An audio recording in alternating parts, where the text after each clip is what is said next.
بسم اللہ الرحمن الرحیم۔ مکھی کیوں پیدا کی گئی؟ خراسان کا بادشاہ شکار کھیل کر واپس آنے کے بعد تخت پر بیٹھا تھا۔ تھکاوٹ کی وجہ سے اس کی آنکھیں بوجھل ہو رہی تھیں۔ بادشاہ کے پاس ایک غلام ہاتھ باندھے ہوئے ادب سے کھڑا تھا۔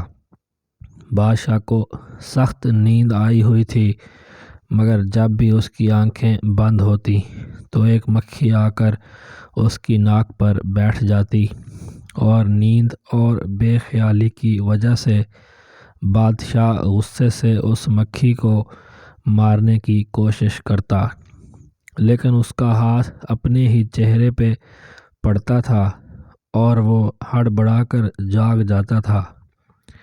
جب 2-3 دفعہ ایسا ہوا تو بادشاہ نے غلام سے پوچھا، تمہیں پتہ ہے اللہ نے مکھی کو کیوں پیدا کیا ہے؟ اس کی پیدائش میں اللہ کی کیا حکمت پوشیدہ ہے؟ غلام نے بادشاہ کا یہ سوال سنا تو اس نے ایسا جواب دیا جو کہ سنہرے حروف سے لکھے جانے کے قابل ہے۔